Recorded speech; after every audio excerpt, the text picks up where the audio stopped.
And I would like to bring on my next guest. I am deeply appreciative of him joining me, Colonel Lawrence Wilkerson. He is distinguished visiting professor at the Government and Public Policy at the College of William and Mary in Williamsburg, Virginia.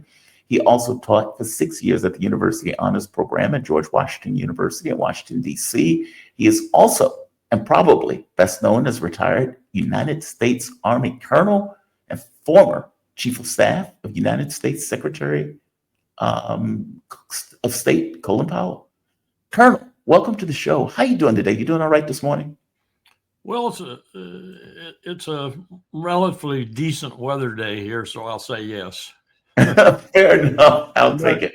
By the way, in my biographical data, you can put former in front of distinguished professor at the College of William and Mary.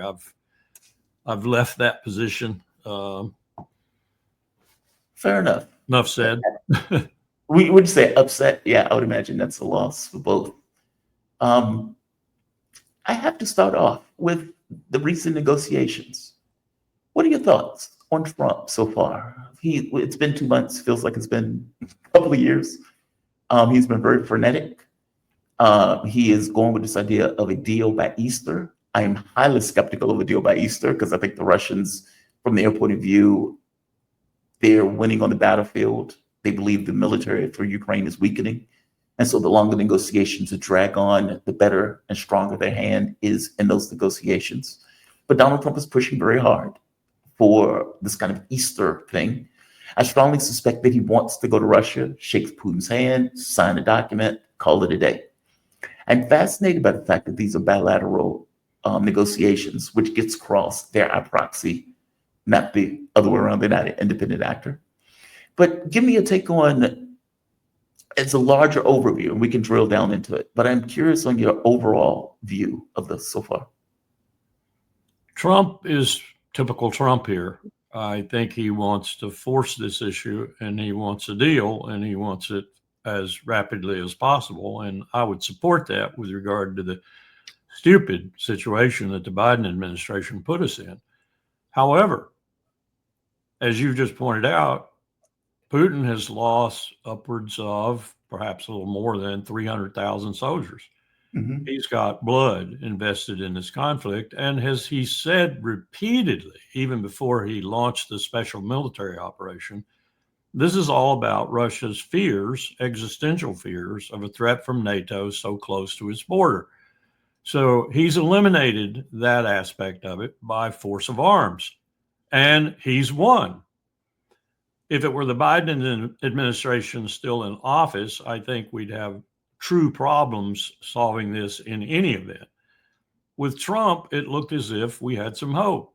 He stated that he was going to cut off the arms and the money, and that he was going to strong arm the Europeans with regard to the same thing, and that he was going to bring a fast and swift and successful settlement to this conflict. I don't see anything like that happening, as you've just intimated.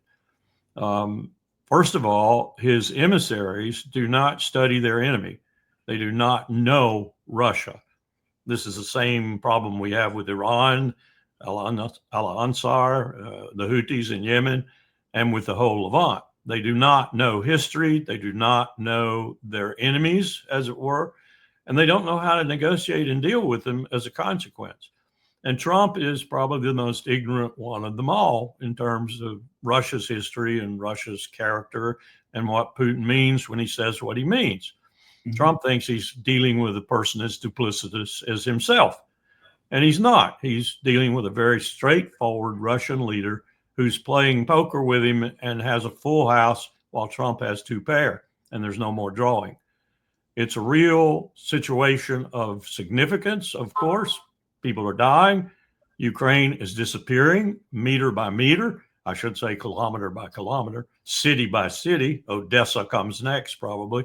And Putin's, he's not happy, I won't say that, but he's content to keep making progress on the battlefield while we dither away with the prospect of a peace conference. And the idea of a ceasefire has become risible, laughable, because Putin has used language that would lead one to believe that he thinks a ceasefire is impossible. And I think he's right. who would you get to police the ceasefire? A ceasefire is only effective if you have a third party, as it were, in there who's willing to shoot at, if necessary, those people breaking the ceasefire all along the line of contact. Where are you going to get such troops? Where are you going to get such a force? You're not going to get them from NATO. Putin's not going to allow that. So where are you going to get them? Well, you're going to get them from the global south, which would be a good selection. But how many troops are you going to need? And what are going to be their orders? And what are they going to do when there are infractions, which there will inevitably be from the Ukraine side, not from the Russian side? They're content with this sort of thing happening.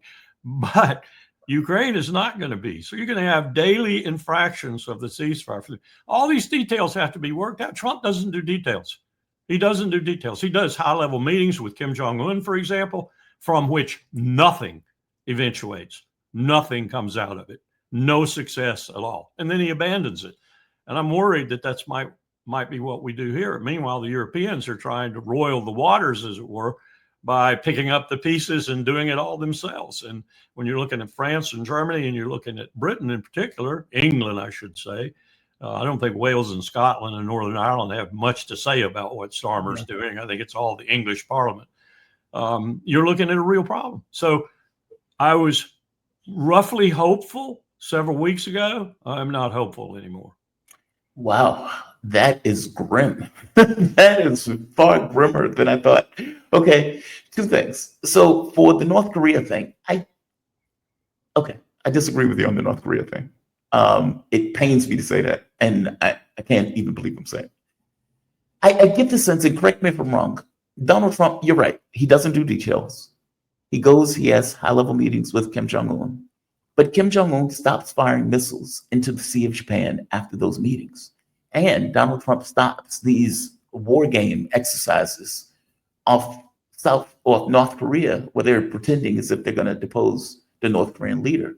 That's not progress. I mean, when Joe Biden came in, immediately the missiles start firing once again into the Sea of Japan. Once again, Joe Biden resumes the war game exercises.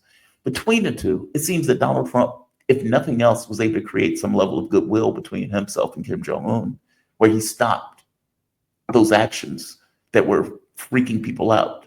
But correct me if I'm wrong on that. Well, you're on dangerous ground here. This is the country and the relationship I know better than any on the face of the earth. That's why I say I'm shocked. I'm disagreeing with you, right? Correct me on this. It's the relationship that Powell gave me pretty much carte blanche to work for 4 years while I was in the State Department. Here's what's happened, basically, that's very dangerous. First of all, Kim Jong-un is now allied with Russia, a significant alliance, as well as with Iran. These two alliances are almost Article 5 type alliances. That is to say, an attack on Kim Jong-un will be an attack on Putin. Right. And the same thing, an attack on Iran will be an attack on Putin. Now, you can say, well, I don't think he'll live up to that. Putin has shown that he is stalwart in such things, and I think he will in both cases. Second, you have to look at what Kim Jong-un's strategy is now, and then you have to look at South Korea and the lack of a strategy there. South Korea was so pumped up by Donald Trump's opening to Kim Jong-un, so enamored of the approach Trump was taking, that they were talking about finally having a peace treaty on the peninsula after so many years. They were talking about reunification, which is a significant issue for the South Koreans that we just completely ignore because we don't want reunification. We don't want a solid Korean peninsula next to China. And for that matter, Xi Jinping is a little uneasy about having a solid Korean peninsula next to his country. These are formidable people. And Xi Jinping's got enough problems on his borders to want a unified Korea there. So that's playing in it. But at the same time, you have the United States having shifted its aim to China. We have no idea of defending Korea. That's the truth of it. And that's been true for some time. We're on the Korean peninsula because it's forward positioning vis-a-vis China. Right. That's why we're there. That's why the troops are there. The Koreans know that. So this turmoil you're seeing in the political apparatus, putting presidents in jail, impeaching them and so forth, in Korea has been caused by Trump's overture to Kim Jong-un and then a failure to follow up on it. You got them all up, especially those below 40. Look at the polls. Those below 40 in South Korea, their number one goal is reunification and a peace treaty. They want the war to end. They want no prospect. They want the DMZ gone. And frankly, a lot of the chaebols, the business people in South Korea, want to exploit that cheap North Korean labor for as long as they can until it comes up to South Korean standards and demands wages and so forth. So there's all kinds of things playing in this. Basically, though, the United States has ignored him. And he is allied with Russia now, and he's perfectly content with that. He's got a defense treaty with Russia, and he's got nuclear weapons. And South Korea has talked about getting nuclear weapons. But then you've got to ask yourself some really significant questions, which I've been doing of my Korean friends. Where are you going to test? Where are you going to store your nuclear waste? That's a very tight peninsula. There's hardly any space on it for this sort of thing. Where are you going to get the money? Have you any idea what it costs to have a really modern nuclear complex? That's what got a lot of the states AQ Khan was trying to recruit to his atomic energy programs that would produce bombs. That's what got a lot of them to thinking twice and even stopping. Even Muammar Gaddafi had some second thoughts and third thoughts about spending the amount of money you got to spend on something that really is just a prestige item. You're not going to use them, and you hope nobody's going to use them on you. So these are all factors playing into the peninsula. And what happened with our Korean ally is they began to become very distrustful of us because of that opening of Kim Jong-un and nothing coming from it. But wasn't that Joe Biden that dropped the ball on the progress or if there were progress, that was Donald Trump was making? Like you said, Donald Trump picked the ball up, gave overtures, and then dropped the ball. Trump lost the election. Joe Biden came in, and Joe Biden seemed to go back to old policy. Or is that not true? Well, he went back to old policy in the sense of he went back to ignoring North Korea, Right. which really makes the Kim dynasty mad. Whether you're talking about Kim Jong-il, Kim Jong-un, any of the Kims in the last 50 years, what really makes them mad is when the superpower ignores them. And so they do things. They go out into the sea and they attack Korean naval craft. They fly along the DMZ. They shoot people in the DMZ, as they did during the famous tree incident and so forth. When we ignore them, they get really angry. There's a compensation for that now, though. The compensation is a treaty with Russia. So they're not so worried about us ignoring them now because they know they have the bomb. They know they have the deterrent. And oh, by the way, listen to P.D. Hegseth talk about the Al-Ansar, the Houthis, talk about Iran, talk about they'll never have a ballistic missile. We will stop them. We will prevent them. P.D., have you looked the other direction lately? North Korea has ballistic missiles that will reach California, that will reach the Midlands in the United States, that will reach New York City. And it has developed the warheads to put atop those missiles. It has tested those missiles. We know that for a fact. You're worried about Iran? When out there is North Korea, will shoot Japan any moment. Japan's worried about that. Shoot California at any moment. Why aren't you attacking North Korea? Why aren't you presenting these ultimata to North Korea? You're presenting them to the Ayatollah in Tehran. Makes no sense. That's because these are rank amateurs. They're rank amateurs. They don't know what they're talking about half the time. They never study history. They never study the countries about whom they're talking. They just mouth off. Yesterday or day before yesterday, in that famous interview, Hegseth said that Trump was the most dependable, senior, great president America had ever had. Well, Petey, ever hear about George Washington? Ever hear about Abraham Lincoln? Ever hear about Franklin Delano Roosevelt? Petey, you need to do a little history. You need to research. Don't open your mouth until you've read a book other than your own. So this is an administration of amateurs. And the scandal over the signals leak is just a perfect example of it. That's a good point. And I want to get back to Ukraine for a moment, but I want to dig into this also. I'm fascinated by this. They have, for one, Hegseth is lying through his teeth. Mike Walls is trying to imply that the journalist somehow broke into the Signal account, which, again, all of this stuff is kind of outrageous, right? You were in office. You were in the Office of Secretary of Defense. How did you guys typically communicate? I mean, they were effectively using Signal as an application. What were you guys using when you were communicating back and forth? Well, first of all, you have to realize, I think, it's hard to tell from some of the things they say, but I think this was a meeting of the principals, which is the level right below the statutory National Security Council. Usually consists of everybody but the president or whomever you want to limit it to. In this case, it was called a principal small group. So that usually is run by the National Security Advisor or the Vice President. Dick Cheney used to run it all the time in our administration. National Security Advisor Condi Rice didn't run it. Dick Cheney ran it. And usually it's the Secretary of State, Secretary of Treasury, and Secretary of Defense, and maybe a couple of other people. It's a small group of the principals who are supposed to meet and tee up for the full principals, or even bypass them and go up to the National Security Council staff where the president sits and makes a decision. So that's the decision-making process. Below that is the Deputies Committee and so forth. This is sort of an intermediate committee, and it's a small group of them. So they had absolutely no business using this technology, no business. When we were working in the principals and above, in fact, even in the Deputies Committee, there was no communication that wasn't secure, none whatsoever. And there was no one invited in who wasn't subject to the security classification of that particular meeting.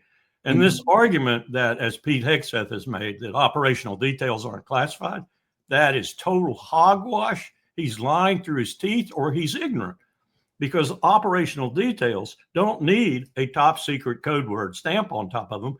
They have the stamp of this will endanger the lives of America's warriors if the information gets out.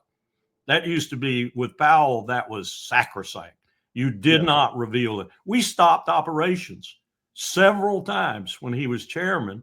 We stopped operations because we thought there had been a leak of operational data, and we didn't want to endanger the troops. Didn't matter if it was stamped with a classification, it was operational data, which is precisely what this was. So all the arguments that they've been making before the Congress and in the press and everywhere else about it not being classified is just bull, total bull. It's the highest degree of protected information is what the troops are going to do being revealed to the enemy. So let's put that aside for a second. That's the reality of it. Second, the fact that Goldberg was invited in, even inadvertently, and at the end, people knew he was there. I'm convinced of that. They knew he was there at the end.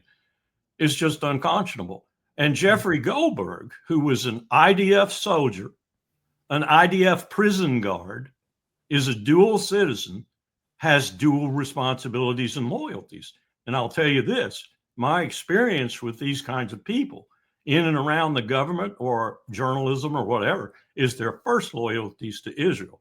So Jeffrey Goldberg should have, the moment he got through that puzzle period where he thought it was all a hoax, if you believe his interviews, the moment he got through that and realized what he had his hands on, should have picked up the phone and called someone on the NSC staff, preferably Waltz himself, and said, do you know you leaked operational data? And I might not be the only one who has it. And the means you're using is insecure. And you should stop this operation because it might compromise the troops. You should postpone it. You should change it, whatever. He didn't do that because he was thinking he would have a journalistic coup and he would be back in the news again. And he also thought it would protect Israel. Now, I don't know this, but I will say it. Douglas Feith's son is a member of the National Security Council staff. Douglas Feith of the Mossad in his office every day during the Second Iraq War. Douglas Feith of the book Deadly Betrayal by Dennis Fritz, Command Chief Master Sergeant of the Air Force. It's out there right now. Anybody can read it. Tells you how Mossad ran the Undersecretary of Defense for Policy's office. Douglas Feith, a dual citizen also, whose loyalty is primarily to Israel. Douglas Feith, in my view, is a traitor. I don't know about his son. I don't know what his son is like, but Jeffrey Goldberg probably knows him. So what are we doing here? What are we doing with the NSC staff? Did he know about this? Did he understand that this was happening and protect Jeffrey so he could get his coup in the Atlantic?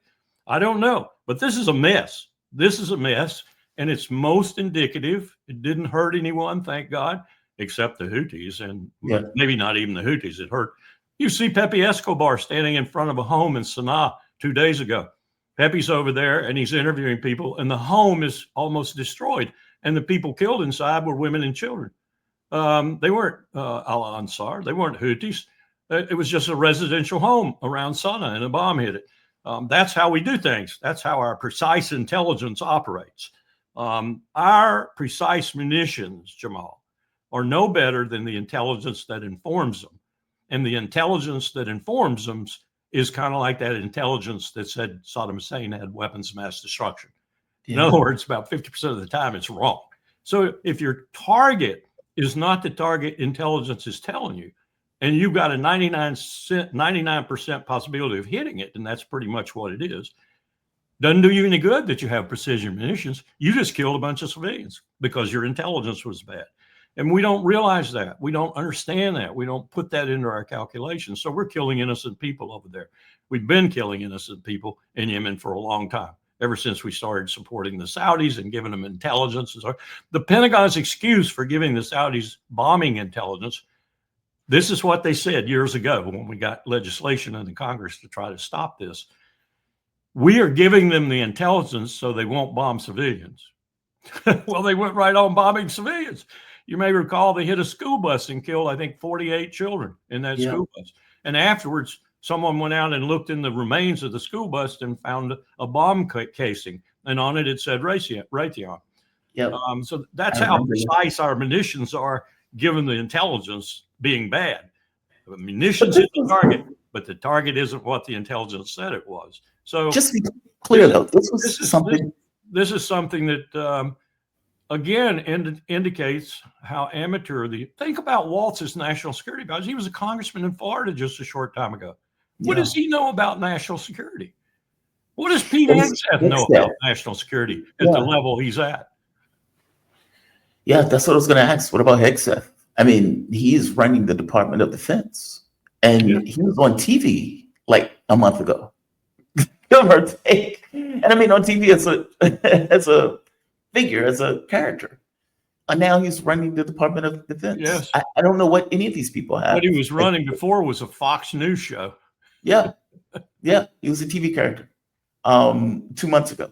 And now he's running the Department of Defense, making military decisions. And what's interesting is in the write-up, like listening to people like J.D. Vance, I think Vance was right. Vance was like, why are we doing this? Yes. We're like, the argument that I made was effectively Trump's going to look like Joe Biden, impotent. Like he's going to go on this bombing raid. The Houthis are not going to stop, and they're going to continue to attack ships in the Red Sea. And it's like, what are you going to do after you finish your bombing and it didn't work? Like, whereas negotiation is the pathway to end it. They're very clear, we're doing this because you guys are committing genocide in Israel. If you stick to the deal, we stop. Yes. Trump doesn't want to do that. Like the man who got in saying, I'm going to make deals or I'm going to end wars, not start them, has just started a war. It's, as I said, again, it's a very amateurish approach to U.S. foreign and security policy, and it's a dangerous approach because of that. And the words that Hegseth uttered about Iran were unconscionable. They show me that he's never read a book about Iran. He doesn't have a clue about Iran. He says, for example, that we're going to bring Iran back into the world of nations as a responsible power and so forth. Well, let's just parse that a moment. First of all, this is a society that had the most powerful empire in the world for a long period of time that Hegseth obviously knows nothing about. And it's today 90 million people with incredible terrain that would be almost impossible to attack across. It's a nation state, just like we are.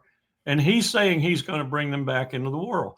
Now, I'm in Iran, and I'm looking at the nation state we call ourselves. We had a compact with Iran, with Germany, with the Perm 5, China, Russia, and the others. And Trump backed out of that compact. Right. He broke that compact. That had the force of international law. It was, in fact, a treaty. Iran doesn't care if the Senate ratified it or not. The President of the United States agreed to it. That's what Iran thinks of us now. Don't talk about Petey, don't talk about what we think of Iran. Let's crawl into our enemy's head and let's see what they think about us. They think we're duplicitous. They think all we have to do is change our leaders and our policy changes with it.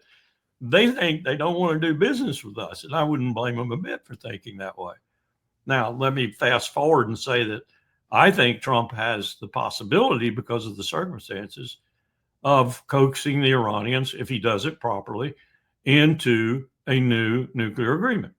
Because I think they are so eager to get the sanctions lifted off of them, which is our main tool of diplomacy these days, that they would be amenable to coming into negotiations and maybe even to having a pretty good deal again. But then they've got to think, and I'm sure Javad Zarif, the vice president, who was very instrumental to the JCPOA in the first place, is thinking this and advising the Ayatollah accordingly, and the new president, he's not new anymore, accordingly. And that is, can we trust them? Can we trust them? When we get a new president, will he back out of the agreement that Trump makes? Trump wants this agreement so he can get a Nobel Peace Prize. That's what he wants. He lusts to compare himself with that black U.S. president named Barack Obama. He wants a Nobel Peace Prize. He's furious that the only black president in the United States got a Nobel Peace Prize. That's motivating him. But I don't care what's motivating him if he does, in fact, affect an agreement and we don't use military force against Iran, because, Jamal, if we use military force against Iran, the empire will begin to unravel twice as fast as it already is unraveling, because we can't beat Iran. That's the rub, right? Pezeshkian wants a deal. I mean, he came out publicly for a deal. The Ayatollah came out and said, we're not going to negotiate under threat, which I don't blame him. How can I honestly negotiate with you if you're effectively threatening me to force me into a negotiation? It's impossible to negotiate under those terms for a sovereign nation. But they want a deal. It's like, I have a car that I want to sell you. It's a blue car, and you're in the market for a blue car. And then you turn around and say, negotiate with me for this blue car, or else I'll punch you in the face. And I'm like, dude, I want the blue car. You don't have to hit me in the face. Just sell me the car. Like, it is the weirdest negotiating tactic in the world. And it seems to be done purely for the sake of posturing, as opposed to just entering into some kind of negotiations in a similar way that they're entering in negotiations with Russia. I think the difference is Russia beat us in the war. Iran hasn't. And so we've given Russia a certain amount of respect because they were able to do it at the barrel of a gun. Iran has gone through no such war with us, and we apparently don't think much of them in the way that Trump is engaging them. It's unfortunate.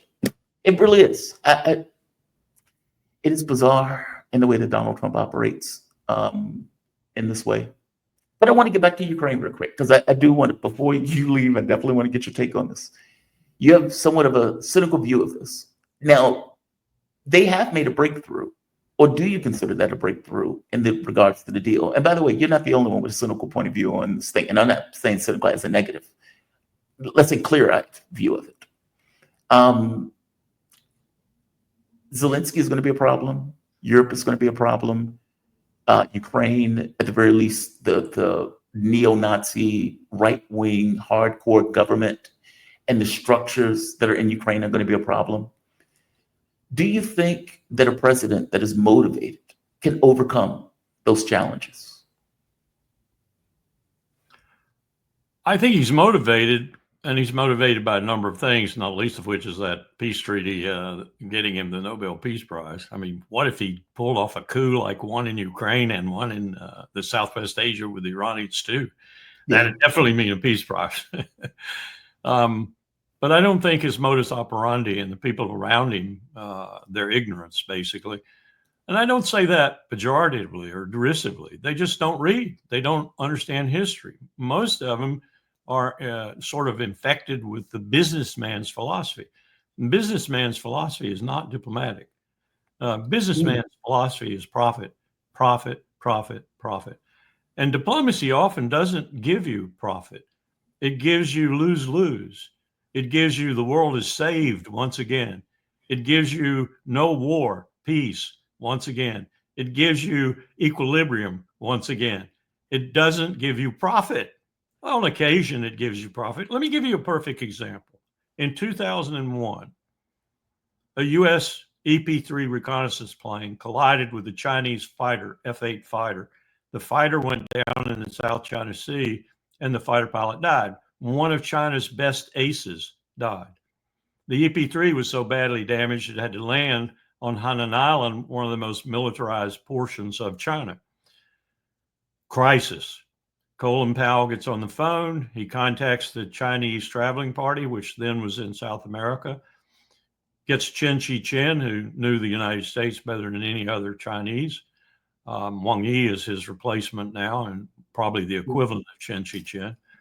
And they talk about it and they solve the crisis. How did they solve the crisis? They solved it by the fact that each issued an apology in the other's language. Isn't that neat? No one was hurt other than the pilot who was killed. We got our plane back. The crisis was settled. No one won, but both sides won in terms of diplomacy and in terms of the world. We didn't go to war with one another. That's diplomacy. It's not business. And these are all businessmen for the most part. And they bring that kind of attitude to what they're doing that is supposed to be diplomacy. And they also bring a colossal ignorance of the world and the nations in the world and the people with whom they're dealing. So this is not just amateur hour, it's also dangerous. It's extremely dangerous. There's not an adult in the entire crowd, except maybe, and I'm getting to believe this more and more, I have to kick myself every now and then when I do get to talk more and more, except maybe J.D. Vance. Yes, J.D. agreed. Vance actually seems to know what he's doing. Agreed. It's it's funny. I opened the show saying I'm growing. JD Vance is growing on me. Like just reading what he was saying in the meeting, where he was like, "This is a bad idea. Why are we doing this? Doesn't make sense." Like he legitimately seems to be more on the why are we in these wars, in a way that many of the other people around Trump just aren't. It's fascinating. And I thought Vance was a weak link when Vance was chosen as VP. Trump seems to have picked somebody who, at the very least, has a similar mindset on these foreign policy issues, kind of, I suppose. Okay, I accept your premise. I'll say one more thing about J.D. Please. Vance. I do think that the saner heads in the Republican Party are looking at him as the candidate next time around, if we don't have a coup. Yeah, agreed. Look, I think he's going to be a formidable challenge if he runs in 2028. He knows his stuff. He seems to be aware of the issues associated with the foreign policy in Ukraine, in the Red Sea. I mean, he knew 3% of his shipping went through. I had no idea that it was only 3% from the standpoint of America, meaning he has the premise of America first. He seems to be clear on. I don't know. He's an interesting figure. I guess we'll see more of him as time goes through. And he's Trump's pickle. And he's more or less, I've been a Republican for 50 years, longer actually. He's more or less a typical foreign policy, security policy Republican from the old days, modernized a bit. Mm-hmm. His remarks about Europe, I could have heard them come out of any number of senators, representatives' mouths back when we were putting NATO together. It was a close run thing. Dean Acheson, got my names mixed up there. Dean Acheson, who was Truman's main man on getting NATO going. Most of the appropriations that Truman approved, going from $8 billion, doesn't that sound like something unbelievable? An $8 billion budget to a $50 billion budget overnight were supposedly because the Koreans had invaded South Korea, the North Koreans. Really, all that money went to NATO. Korean War was fought on a shoestring. Most of that money that was massively appropriated for war Dean Acheson and Harry Truman engineered going to NATO, because it was a very close run thing. And most of the reason was because of Republicans like J.D. Vance, who didn't think that being entangled in foreign alliances, where have we heard that before? Wasn't that George Washington? George Washington, that's right. He didn't think that, Republicans didn't think that was a good thing to do. They didn't want to be bound to anybody in the world with America's might. They wanted to husband that might and defend America, not be bound to other people. Well, we can argue about the principles of that and the sanity of that and so forth. But nonetheless, this is a standard strain of Republican thought from Taft on down. And J.D. Vance is bringing it back. Look at the remarks he made about the Europeans. Look at the remarks he made to their face at the Munich Security Conference. Yeah. I mean, he is the old line Republican. Let me ask you something. Donald Trump, they were able to get a black grain deal. Kind of. Russia has effectively said, look, we don't trust you. We don't trust anybody anymore. This needs to be ironclad. We need assurances. We need technical details. I haven't seen the technical details. And I'm super curious on what those are, because that's going to be, that's the main thing in order for the grain deal to work. Russia pulled out of it last time because Ukraine was effectively shipping weapons when they were supposed to be shipping grain. Also, the U.S. didn't live up to its own obligations associated with allowing its own exports to go through. This time around, with the new president, the belief is that this president will see to it, pay more attention to it, and attend to the Russian side of it. Trump has said that he's thinking about releasing sanctions. That is going to be a prerequisite in order for the grain deal to go through in the way that it's supposed to operate. You don't see that as progress, or not so much? I don't know what the details are. I don't know what the plan is. What should have happened is you would have all the meetings necessary. You would make the initial decisions, maybe tee them up in the principals committee, and then push them into the statutory NSC, and then have the president decide A, yes, B, no, C, yes, D, and so forth. Then you would ship it out to the bureaucracy, which they're eviscerating with Elon Musk. You would send it out to the bureaucracy, and the bureaucracy would say, that's not a derisive term. That's a description of the people who do the day-to-day business of American government. You'd ship it out there, principally to defense and state. And I don't know who would be the lead on this. State should be the lead. Usually you put one of the cabinet officers in charge of this planning. I would think Rubio would be in charge, but I would hope he would be in charge rather than Hegseth, and Hegseth would be his sort of deputy. And then they would farm it out, and everyone would come up with the details, just as you said. What are we going to do about a ceasefire? How are we going to suggest a ceasefire? How's this going to be implemented? Who's going to protect it?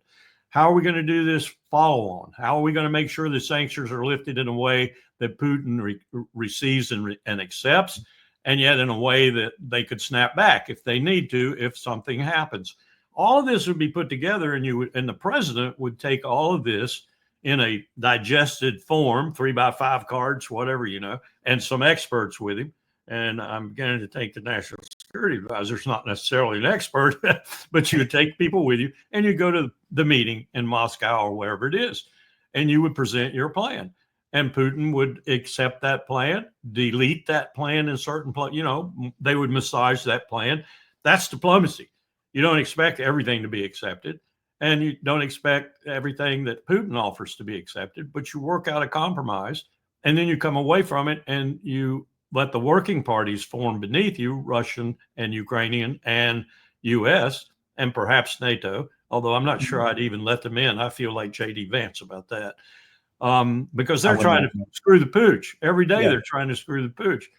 And then you work it out. And maybe in 6 months, you'd have a complete solution for the problem. And the Ukrainians would start right away trying to disturb it. I guarantee you. I know the Ukrainians. I know the They're doing it now. Yeah. They're doing it as we speak. I mean, they violated the ceasefire, almost as just a insult to Trump, immediately hitting the energy sector. That's their nature. Times. That's their nature.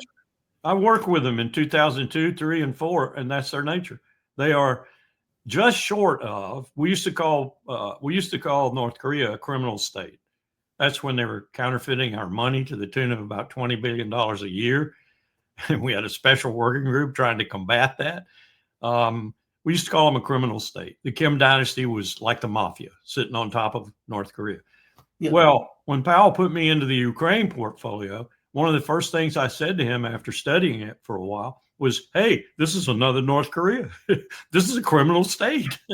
That's how they work. They're a criminal state. So you're going to be dealing with that kind of a state when you're trying to enforce this peace agreement, whatever it looks like. That leads to a few questions. The fact that Europe is, as you pointed out, trying to screw this deal up entirely. I mean, Lavrov, speaking of diplomats, gave an interview, I believe it was Channel One, and he expounded on the things and the details that were taking place in the meeting. And one of the things that he pointed out was, look, Europe is doing everything in their power to destroy any negotiations that take place between the United States and Russia. For one, it's a bilateral negotiation. We are talking with Russia, in which case we will dictate to Ukraine what takes place. Okay, dictate sounds nice, but that's assuming that they're obedient and that they listen to what they're being dictated. Lavrov said the only thing that will work is the United States giving them an order. But as you pointed out, they violate every deal. I mean, the Minsk agreements were violated. I mean, they were fundamentally ignored. Istanbul agreements blown away. Blown away the moment that Boris Johnson gets in. And now you have a ceasefire, only 30 days. They violate it immediately. Sky News just reported that Russia shot down drones flying over the Black Sea the day after they come up with the Black Sea deal. So how does Trump get Europe and Ukraine in line? Because I get the sense that Trump doesn't care about Ukraine. I would not be shocked if Trump told Putin, just tell me what you want, and we'll figure out how to make that work. And a lot of this is a dance in order to get Europe and Ukraine on board. How does the president do that? Because up to this point, he doesn't seem to have an answer for it. You've just detailed the challenge in many respects. And I think most Americans are ignorant of the fact that we made that challenge. From 2002, when I was in the government, through Biden in particular, we essentially either bought or paid for the governments that are in the main countries in Europe right now. We bought and paid for Jens Stoltenberg, the NATO Secretary General, who one of the first words out of his mouth was NATO is a defensive alliance. Oh, and we need to turn to China. How do those two things go together? NATO is a defensive alliance. We need to turn to China. But we bought these governments. We bought and paid for these governments, the CIA, NGOs operating with the CIA, some of them wittingly, some of them unwittingly. We bought and paid for the governments in Finland, in Norway, in Sweden, in France, in Germany. Here's the second problem. Most of these governments, because of that ascent to power with U.S. help, most of these governments don't represent their populations. Right. Friedrich Merz in Germany certainly doesn't represent the German people. He represents a segment of the German people, the segment that was affiliated with his previous job as CEO of BlackRock. Macron doesn't represent the French people. Starmer doesn't represent Great Britain. He may represent England. I'm thinking increasingly he does. They seem to have gone insane in England. And the English Parliament is powerful within the Great Britain Parliament, if you will. That's the reason Scotland wanted to leave, Wales and Northern Ireland. They don't agree with a lot of the things that the British Parliament does, the English Parliament does. They've got a problem with that.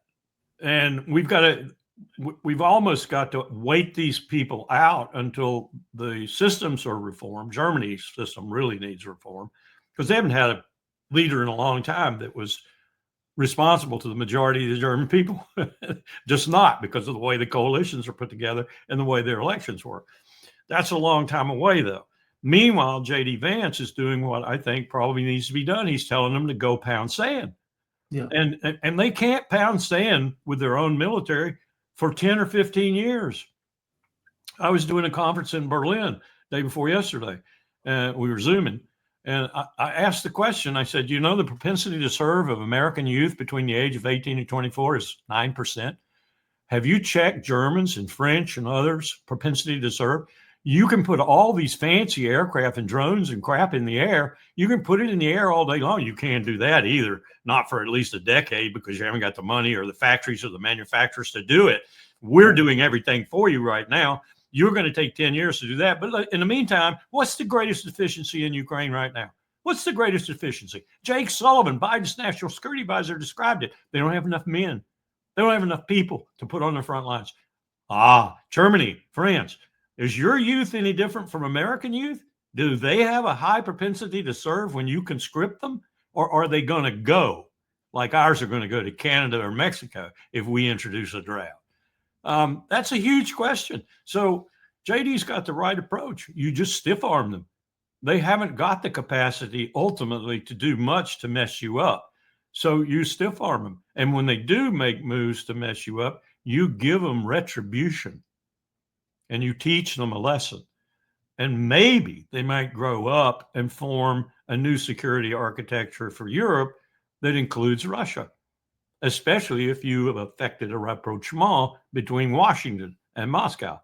And Sergei Lavrov talks about this from time to time. Putin talks about it too from time to time. But I think both of those individuals have become so distrustful of the deceitful American empire that it's very difficult for them to imagine a future of that sort of relationship.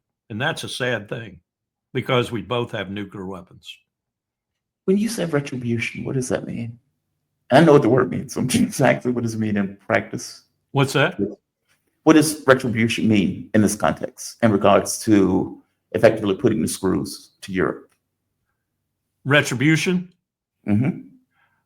Well, if I use that term, I probably shouldn't have. No, it's okay. Look, I agree with the term. Because it's retribution to us, really, because we put these governments in power.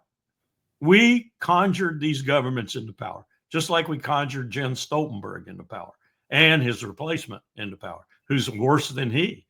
I mean, you've listened to him lately? Yeah. He's worse than Stoltenberg. He wants to take on the world with NATO. I'm sorry, dude. Your job is very short-lived.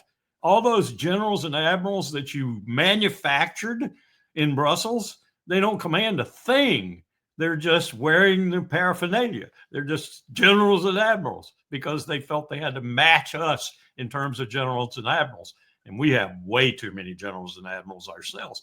But that's what NATO's trying to protect. They're trying to protect all that structure, all that money flowing in, all that camaraderie that they have in Brussels. And Brussels is isolated. They need to take a hike out somewhere and smell the winds. This is a different world, a very different world. You are right, Macron. You are right, Merz. You were right, Stoltenberg, that the power is eking out of the West and being drawn into the East. I've said this so many times. 1 in 5 people in the world is Chinese. 1 in 5 is Indian. 3 in 5 are Asian. And I said that the other day, and the guy looked at me, and he was right. And he said, throw the Africans in, and 4 out of 5 of the world's citizens do not come from our hemisphere. Where do you think the power's going? Where do you think the money's going? Where do you think the commerce is going? Where do you think everything is going? And the empire is trying to fight that tooth and nail, and it's losing when it should be trying to accommodate this. We've got challenges like nuclear weapons with no treaties, the climate crisis, which Trump seems to think is a hoax and is implementing policies along those lines, dangerous policies. We've got things to do in the world that are bigger than the United States, bigger than the American empire. And yet we're trying to protect that imperial writ with everything we have. We're killing people. Netanyahu's killing people on our dime. And we're messing everything up that could possibly happen that would be beneficial for the world's population and accommodating this shift to a multipolar world. People say multipolar. I say multinodal world. Charles Freeman, Ambassador Freeman, kind of taught me that term because I think he's right. Poles are like this, you know. How do you sit on top of a pole? How do you operate around a pole? It's a multinodal world. It's all connected. But there's no question that the major power, financial, economic, intelligence, military, you name the element of national power, that power is slowly creeping toward the east. with China as the formidable magnet pulling it. We've got to accommodate that. We are not the world's hegemon. We will not be the world's hegemon ever. I'm not sure we ever were, but we certainly aren't now. We need to work with those who have power similar to ours in the world, principally the BRICS, and inside that, China, Russia, India, and meet these challenges that none of us can meet alone. The climate crisis and nuclear weapons. Ironically, and you may disagree with this, it seems that Trump is trying to do that. He's just doing it. I wouldn't disagree with you. I wouldn't disagree with you. Because it seems like he's come to an assessment that, okay, we're no longer a hegemon, which means we need to deal in spheres of influence. Russia, who just won that war, is going to be a sphere. China is going to be a sphere. Europe has no hard power, so they don't matter. And we need our American empire. And we need to reorganize the way trade flows. We need to reorganize our relationships. Like, it seems that he's come to this assessment, but he's trying to work through it from a position of strength. And because Donald Trump is a strong man in the way that he considers himself, every negotiation comes from, it must be done from a position of strength with the US as a hegemon. But he is not. That's not an anomaly. I mean, even Joe Biden behaved that way. And Joe Biden was the worst, I would argue, president we've ever had. I mean, when he's standing there with Schultz, and he's like, when he says, we're going to blow up the pipeline, and Schultz just stands there. It's a German-Russian pipeline. And Schultz has nothing to say about the fact that the American president just said, I'm going to blow up the pipeline. Or Root, when Trump brings him in, he's like, we're going to take Greenland. Okay, well, here's a British, head of NATO with Trump effectively saying we're going to take NATO territory. And he has nothing, like, he can't even give a rejection to Donald Trump saying it. Like, we always function that way from that position of strength. It's like the Brits, like, they still act like they're masters of the world. We've taken on this imperial mantle of sorts. I mean, correct me if I'm wrong. That seems to be the way that he's trying to check. Look, I think he's going to fail because I think the globalization thing is that horses ran. I think China's out the barn. Russia is already a power, meaning these are forces that Donald Trump seemingly is trying to somehow change the stream of the river or the direction of the stream. But it seems that he is responding to something that is real in a way that Joe Biden just wouldn't accept. And so he kept plugging away at the war. Correct me if I'm wrong, and this could be the last question because we're coming to the hour and I don't want to keep you for too long. I appreciate your visiting me. I think you're right about the Biden administration. I think they misread the world completely. I think they were trying to hold on to a hegemony that, one, we never had, and two, that we certainly don't need, and it would be too costly in blood and treasure for the American people to maintain anyway, and a failure at the end. Mm-hmm. That was the last vestige of international liberalism, if you will, almost messianic. And it was almost messianic with Joe Biden and his age. And I can testify to this. I'm 80 years old. His age made it more and more messianic as he went along because he saw his legacy in tatters creeping away from him. Yeah. And he couldn't handle that. And so he wanted to just double down and triple down on the existing strategy, which was a tragic mistake. Trump, I don't think understands all of that, except maybe intuitively. I don't think intellectually he understands it. He's not well read, and he doesn't understand the history of empire, for example. He doesn't understand that there have been hundreds of empires in the world, and they're all gone. He doesn't understand that there were empires in the world that were every bit as powerful as we are now in their own ways, except for one factor. No empire in human history, of the hundreds that there have been, has ever had the technological means to destroy the human race. Yeah. None. We invented it in 1945. We even used it and killed 100 to 150,000 human beings in a flash, just like that, in Hiroshima and Nagasaki. We're possessed of that. We are going to disappear too, Jamal. We are going to disappear. It's the history of empire. It doesn't mean we have to go away. Britain didn't go away after its empire faded and folded. Britain's still there. But it does mean we're going to have to adjust our approach to the world. But here's the kicker, and I keep pressing this with everyone I can. we have those means.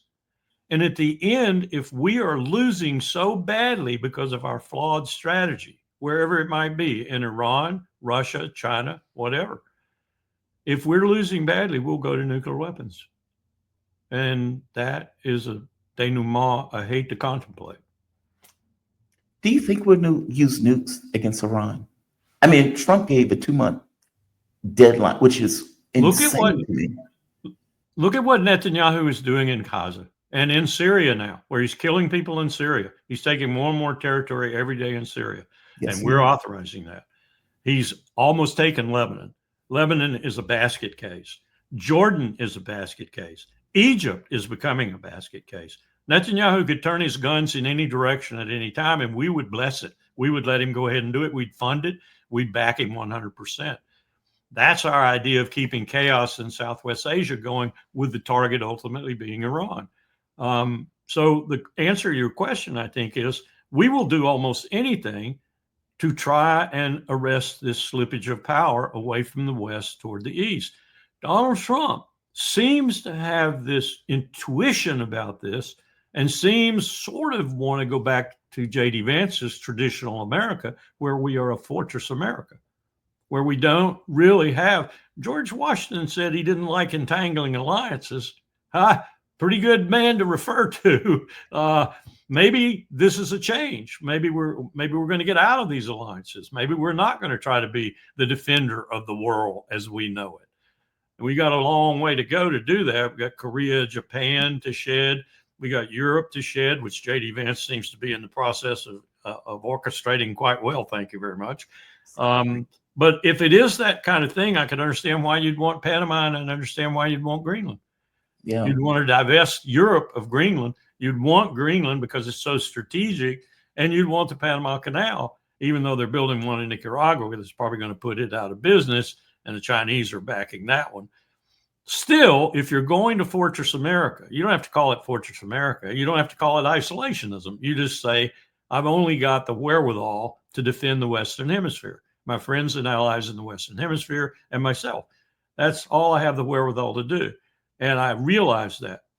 If you do that and then you still work with the world to meet these challenges like climate change and nuclear weapons and such, and you still trade and do commerce, you're going to have to do that.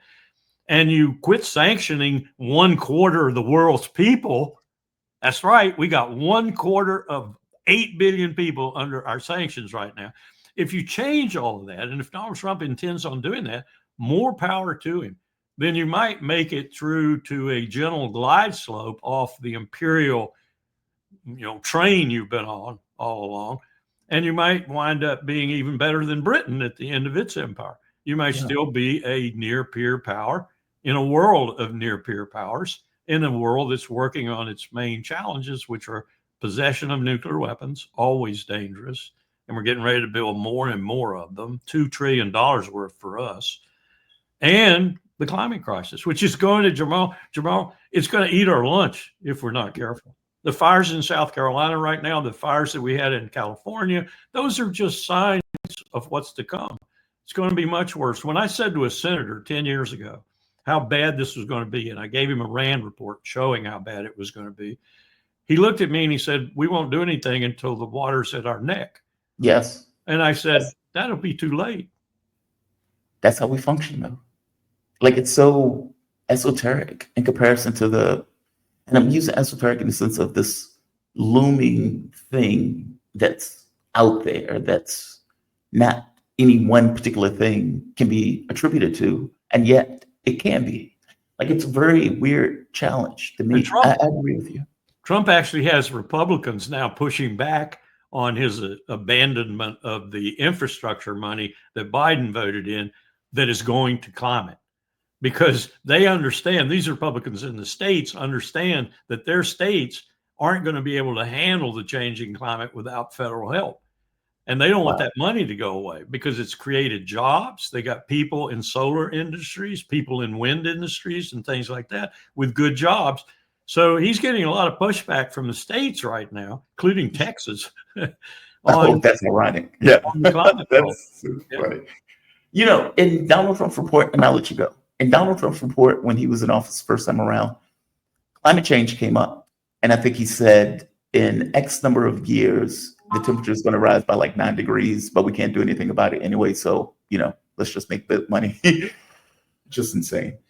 Colonel Lawrence Wilkerson, thank you for this. I really do appreciate it. Lawrence Wilkerson, he's distinguished, well, I'll just say was distinguished visiting professor at the Government of Power. Former.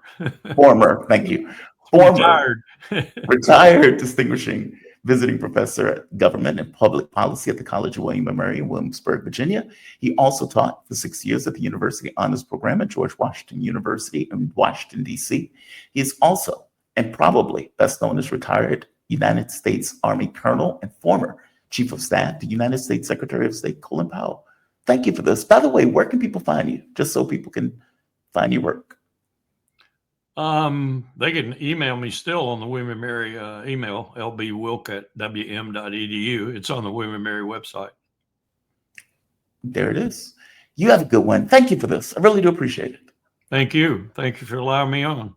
Oh, man, always, always. Have a good one. He is so right. God, I appreciate it.